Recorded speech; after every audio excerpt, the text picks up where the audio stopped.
Hello everyone, রোশনাই ধারাবাহিকের আজকের পর্বে দেখতে পারবেন গরিমা বাড়ি ফিরে বলে, আমি আরণ্যককে অনেক আটকানোর চেষ্টা করলাম, কিন্তু ও কোনো কথাই শোনেনি আমার। ও রোশনাইকে আর ওর বাবাকে ছাড়তে ওদের বাড়ি গেছে।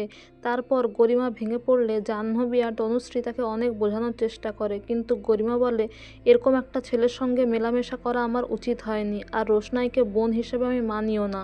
তারপর আরণ্যক বাড়ি ফিরে এলে গরিমা আবার অশান্তির সৃষ্টি করলে আরণ্যক বলে, তুমি অখুশি তো বুঝতে পারছি, সেপারেশন শব্দটা নতুন কিছু নয়, তুমি চাইলে এ বাড়ি থেকে চলে যেতেই পারো, আলাদা থাকতেই পারো, এতে কোনো অসুবিধা নেই, কিন্তু রোশনাইয়ের ছায়াটা, রোশনাই নামটা আমাদের মাঝখানে থাকবেই।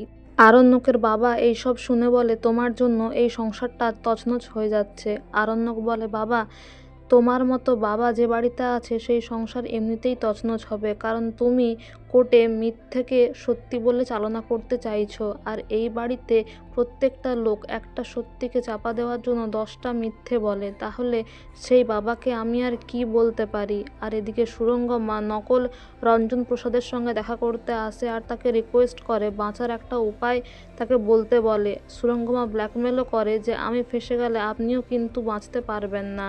তখন নকল রঞ্জন প্রসাদ বলে, আমার বিরুদ্ধে তেমন কোনো প্রমাণ নেই, কিন্তু তুমি তো তোমার জন্ম করা মেয়েকে মারতে চেয়েছো, তুমি কি করে বাঁচবে। এদিকে রোশনাই গাছের মধ্যে বাগানে জল দিতে থাকলে আরণ্যক আসে কিছু ফাইল নিয়ে আর বলে কিছু সাপোর্টিভ ডকুমেন্টস আছে। রোশনাই বলে, ঠিক আছে, রেখে দিন, বাবা এলে দিয়ে দেবো, বাবা এখন নেই, তবে আপনি অফিস যাচ্ছেন, চলে যান। কিন্তু আরণ্যক রোশনাইয়ের সঙ্গে থাকতে চাইলে রোশনাই অনেক বাজেভাবে অপমান করে আরণ্যককে। তখন আরণ্যক বলে, সবাই অপমান করলে সহ্য করতে পারি রোশনাই, কিন্তু তুমি এভাবে অপমান করতে পারো না। তুমি যদি সত্যিই আমায় না ভালোবাসতে, তাহলে আমার বিপদের দিনে সবসময় তুমি কেন এসেছো, কেনই বা তুমি পুজো দিতে গিয়েছিলে আমার জন্য। গরিমাকে আমি বলেছি ওর সঙ্গে আমি থাকতে পারবো না, আমি তোমাকেই ভালোবাসি, আমি তোমার সঙ্গেই সামাজিকভাবে থাকতে চাই, তোমাকে ছাড়া থাকতে পারবো না রোশনাই। তো বন্ধুরা, এই ছিল আজকের রোশনাই ধারাবাহিকের update. Thank you so much for watching the video. Thank you.